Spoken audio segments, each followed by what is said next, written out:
this is how you make money outside of the treatment room.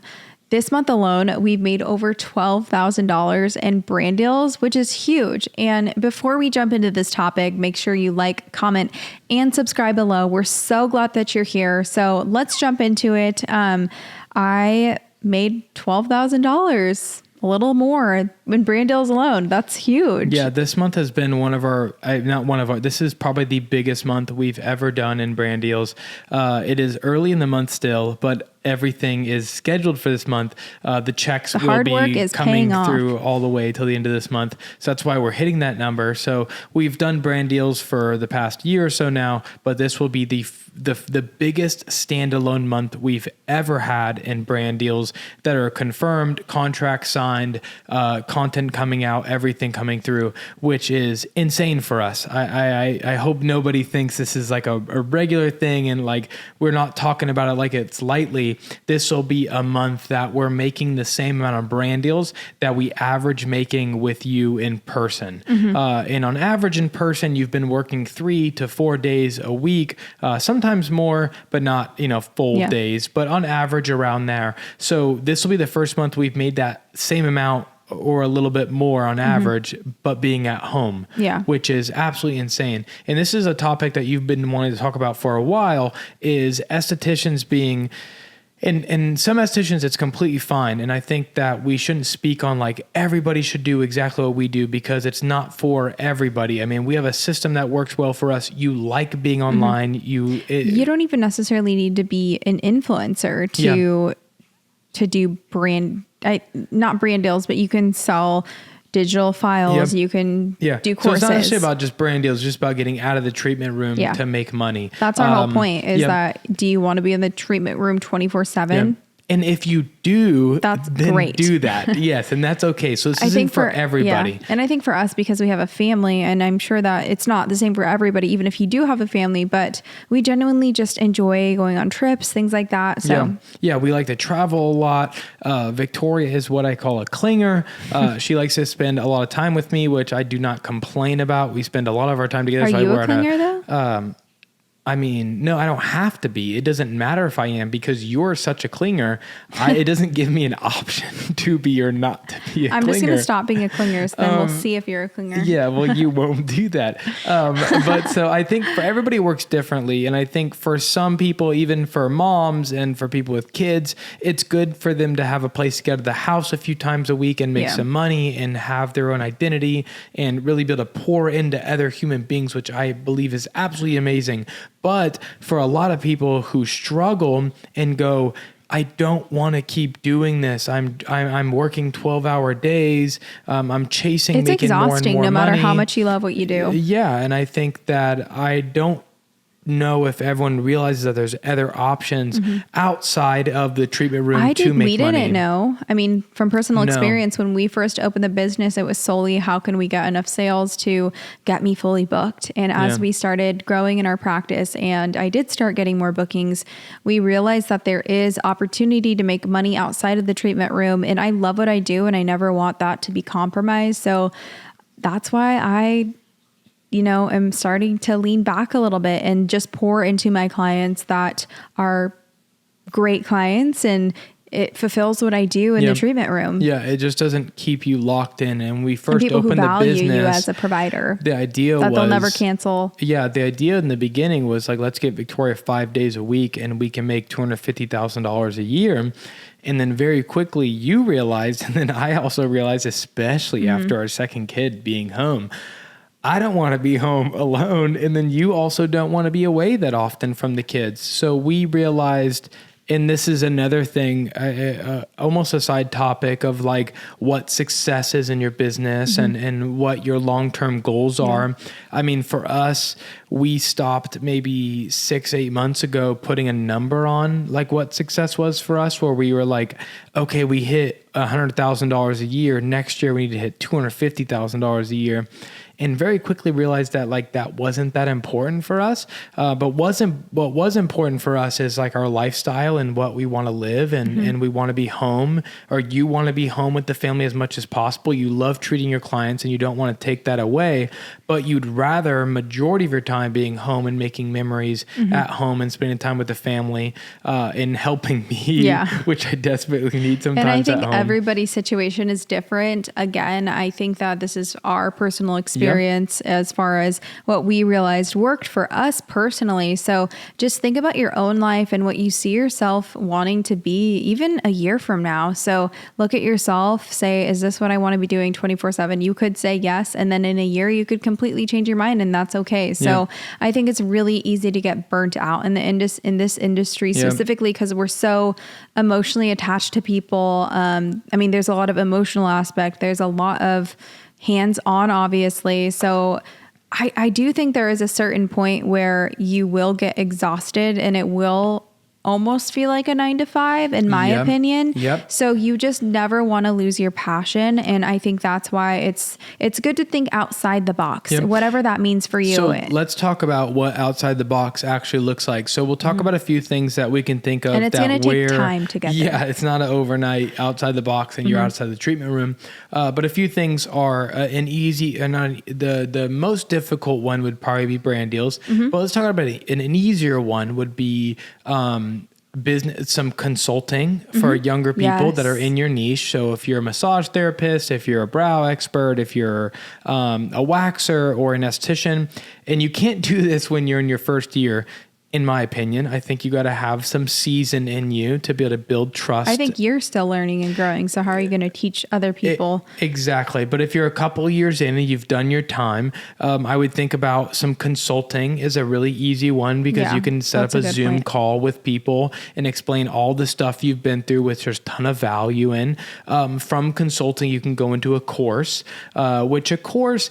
You could sell like a one-time off course. Yeah. Something that you know that you're an expert in. But it's a little bit more bulky. So it does take a little bit more back-end work. So just know when you get into the idea of a course, I highly recommend that if you're going to put the effort into a course, make sure you're giving it your all in a ton of energy and effort. Don't halfway your course because if you're going to sell it as a one-time course, you want to make sure that people are buying it, can recommend it to others. You don't want anybody living with regret. Or getting their email, their information somehow so that you can resend out, like basically essentially always have leads if you do put out a new course. If there's an update or something to it. So yeah, a course would be the second option.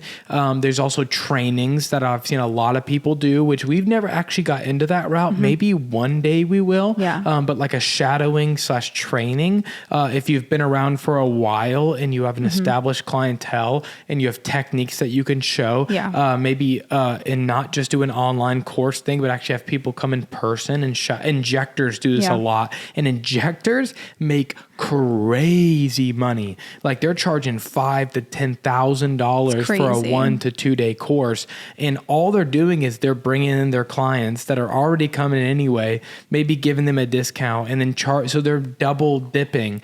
So that I think is an amazing opportunity, which we can talk about maybe on another podcast. But it's a good idea for us. Maybe we've never even talked about that before. There's also PDF that you could do. I mean, that's like a little bit simpler. Very simple. You could do PDF. You could also do... But let's talk about a PDF. So what would be the ideas as far as a PDF goes? So my example, something that I want to do that I just give out to my clients is I created an acne safe document and just putting that out, and somebody could buy it. So even if it's an esthetician that can give to their clients, or, somebody who's just coming across and they're going shopping. So, I mean, that's just something that came at the top of my head. Acne safe or not acne safe, those PDFs are great. And those are passive income that you can make that are really easy to throw out on socials and even to your clients to go, hey, if anybody else is interested, here, this is your exclusive version, but if you want other people, it's $5 or $10, whatever it may be.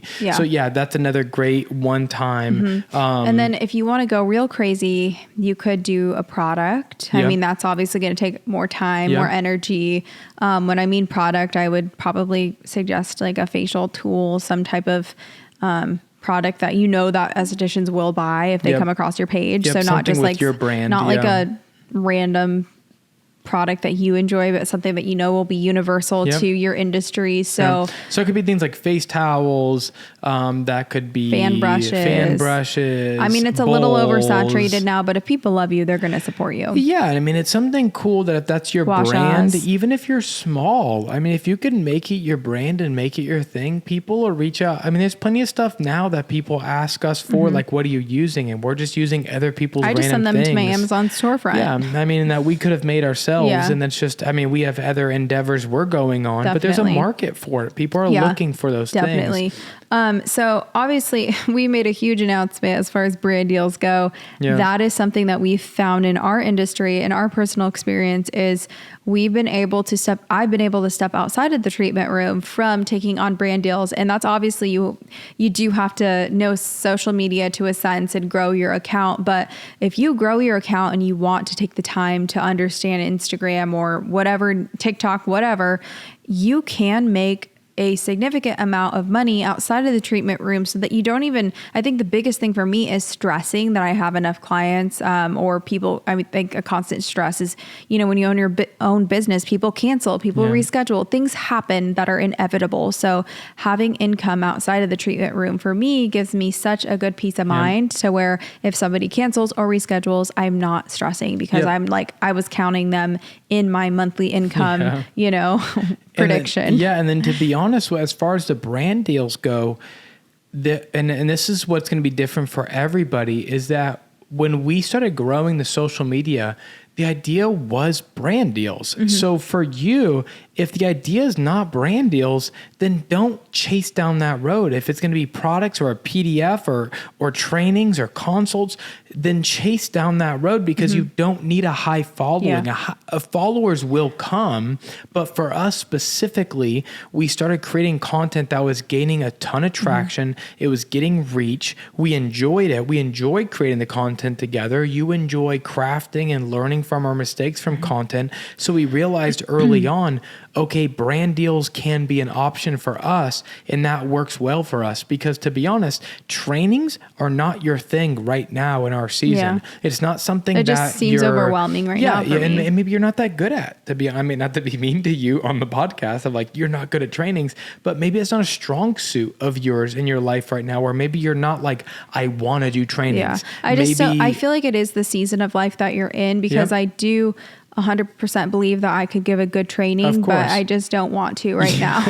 Like it's, I have a lot of, energy right now that having 2 kids, I feel like I'm constantly doing trainings, that's a really funny idea, Victoria, that you're training so much and you're still training your husband to be a better husband. How could you train somebody how to thermoplane at a time like this? I know. But I'm putting in so much energy into my personal life and my family that like, any extra time that I have, I want to put into my course. I want to put into, spending time with my family. And so that's just, you just have different priorities in different seasons of your life. We've never talked about this before, but it's such an interesting idea because every esthetician or beauty business owner that's listening to this right now is at a different season of their lives. Maybe no kids, or maybe kids are grown out of the house and they might have a completely different perspective on this and go, I don't want to grow a social media. I don't want to study There's Instagram. plenty of people out there that we talk to. And they go, let's get that's why they go the route of trainings. And we've met tons of like seasoned estheticians that probably should be doing trainings that are not utilizing it, that don't need a social media presence to be able to do it. But maybe they have no desire to because maybe they have another form of income like Airbnb that we don't know about, like real estate or a husband or you never know. But one other point really quickly that I wanted to make is if you do decide to per se do a course or whatever you choose to do for your passive income, I will say go into it with full intention. So just putting in effort because people will totally feel that you didn't put the effort into something and they won't feel like they can trust you. They won't see the value in you. So chances are if you have a subscription or whatever, they're going to unsubscribe and it was like a one-time sale. So whatever you do, have intentionality and make sure that you are putting value into whatever you do and making sure that you are protecting your integrity and your reputation. Yes, I completely agree. Your brand as a whole. And to be honest, I think we've done this with Instagram and we've been very careful. This is an amazing month for brand deals with us, but we've said no to a lot of brand deals that just didn't align with the brand because we wanted to keep the integrity. Yeah, not yet. I'm sure one day they'll reach out. No, they have. The tinkle razors? Remember one of the there was. Very similar. You do. You're right. I was like, I have too much. We've said no to plenty of brand. It's hard. It's freaking it's really hard when they're trying to give you like a good amount of money that's like more than like paying your rent money. Yeah. It's hard to say no to. And we have said no. And we've also done brand deals that, maybe you're like, okay, we don't love them, but it's a good brand and they're a good brand. We don't carry them, which we can talk about later because I want to be very honest with what we've done. We stand behind everything we've done so far and we constantly will, but we've put so much, and especially you have made really hard decisions to go, yes, I want to stay home with my family full time, but I want to keep this brand and I want to keep the trust of the people so important. Because and that goes it'll across pay off all aspects. You are right. Yeah, it'll in the end. Like the brands that you want to work with will eventually reach it just out might to take some time. Yeah. And the same thing with your a year and a half. Yep, with your courses, your trainings, your PDFs. In the end, you will find the ideal customer if you don't start reaching and being desperate. If you don't start making TikToks just to make them to try to go viral, you will find the audience. So I think those are really, really important aspects when it comes to building these things outside of the treatment room, because there's no shortcuts. Don't try to take shortcuts. Yes, we're advocates on building a business outside of the treatment room, but don't try to make shortcuts doing that. Yeah. If you don't just like think that you're going to start your business and then you're like, okay, it's month 3. Now I'm going to go make a side income. Yep. We're now doing that. Yeah. And it's been over 2 years. And we've been like very careful about like being slow. Like we're not rushing. For instance, we wanted to have this course that we're working on, our community out by the summer, and it's just not here. That's why we haven't promoted it, because we're like, okay, we're nowhere near it. So now we're finally in a place where we can start to launch. And because we're so afraid, and maybe we're taking this too far. We're so afraid we're not going to give the value that people deserve, because people get ripped off all the time. Yeah. And we don't want to be along with those people. I don't want to be known for that. And we could be making money right now, but we're people slowing are waiting. things They're like, down. When's the course coming? And so make sure you just like you slowed things down with your business to perfect your clientele, to perfect your craft, to build out exactly what you wanted. Do the same, give the same energy that you're going to do to build those second businesses online, and you will be successful. Absolutely. No. I think we're going to wrap it up with this episode. Thank you guys so much for tuning in, and make sure you like, comment, subscribe. We'll see you next time.